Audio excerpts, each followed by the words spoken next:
back with my good friend Enda Walsh, and as I probably will all the time say, this is one of my favorite questions because I really enjoy the answers I get. Influencers, all sizes, shapes, colors, you name it, they come in. Some stay for your whole lifetime, some for a blink of an eye.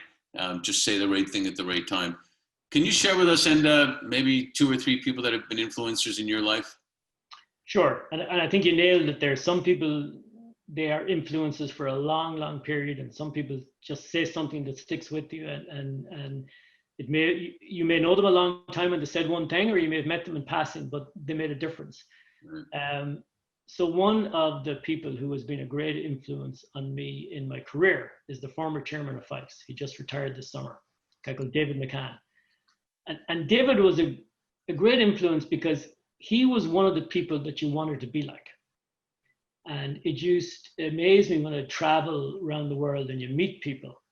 And David was very well known in the fresh produce industry. His father started the business and they built it up, and he was chairman for a long, long time. And people always said the same things about him. They said he was a gentleman.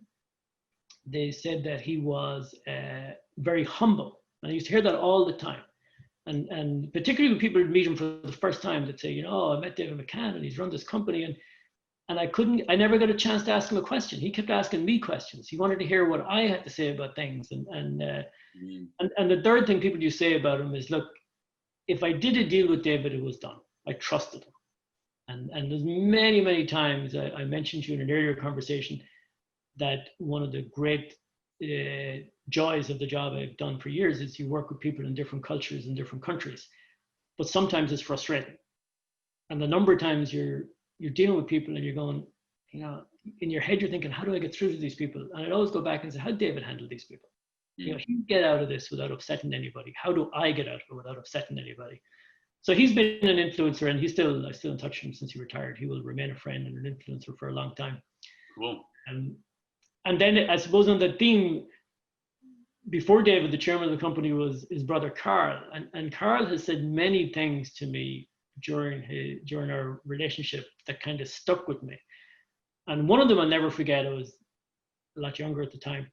We were talking about a deal, and he said to me, when you start to think you're smarter than the other guy, you're in serious, serious trouble. Right. And I'm not saying you're not smart, but the other guy's smart too. He's either started this business, or he bought this business, or somebody hired him to run this business. He's also smart. So if you think he's not getting it, maybe you're not getting it. Sit back for a minute. And I thought they were pretty wise words. And I suppose for a third one of the first influences on me in my career was he was an old man. He was an old man when I started to work with him. He's long since passed, and he was old school. He was suit and tie, cufflinks, and everybody had to call him Mr. McNamee. He was from that era. You didn't, his people at his level could call him Paddy, but if you weren't at the level of him, he was Mr. McNamee. So Mr. McNamee said to me on a deal once, he said, young man, before you buy anything, you must sell yourself. He said, these people will not sell you their business if they don't like you and trust you. So slow down, build a relationship, get them to like you and trust you, and then you'll buy the business. And I thought, okay, they're wise words, especially when you're in your 20s and you just want to get in and sign the document and get it done and move on. Wow, that's very wise. This is probably an understatement or right on, and because especially internationally, like you said, that whole relationship is critical. There's some countries that won't do business. People in some countries won't do business to you unless you have dinner in their home. Yeah. And also what you forget, or what a lot of people forget, or what I used to forget a lot, we were buying family businesses. Right. So you were buying the baby. And, we did 1 or 2 deals a year. These were people who did 1 deal in their life. And you're not going to speed them up. You're not going to convince them to do something they don't want to do. And I used to say at the time, it's like fishing, even though I'm not a fisherman, is you got to reel them in. You get them on the hook, you reel them in, you let them back out again for a while, you reel them back in, and eventually you're going to get the chance to lift them and put them in the boat.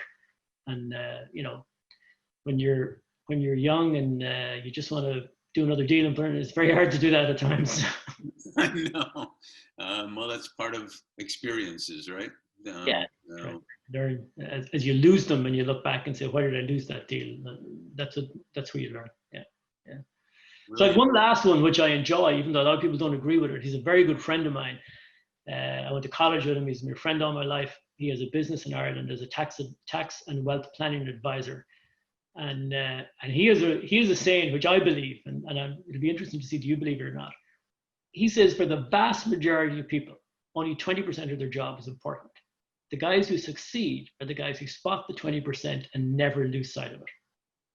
And I have always thought that that's correct. And there has been many times in my career, I've looked back and I've said, I missed it. That was part of the 20% that I took my eye off it. And so whether the figure is 20, 40, 60%, I think is a matter of debate. But it is true, particularly now. Your iPhone, your iPad, your car is reading your text messages to you. You've got email on the flight. You're constantly bombarded with stuff. And you can spend your day totally answering rubbish, answering emails that are completely irrelevant and rubbish. And it's very, very important now to know what's important to keep your eye on and stay on it. Yeah. So Rory would laugh. If Rory ever sees this video and he hears me describing him as an influencer, he'll laugh and I'll deny it was me. I'll say it was an impersonator, but it's true. yeah, all right. I'll back you up on that. You kind of remind me, and then we'll complete. Steve Jobs knew what we wanted before we knew what we wanted. True. Yeah, well, that's marketing, isn't it? He created the need. Yeah. He did. So great influencers. Really appreciate you sharing that with us. Thanks a lot. Not at all. Good to talk to you.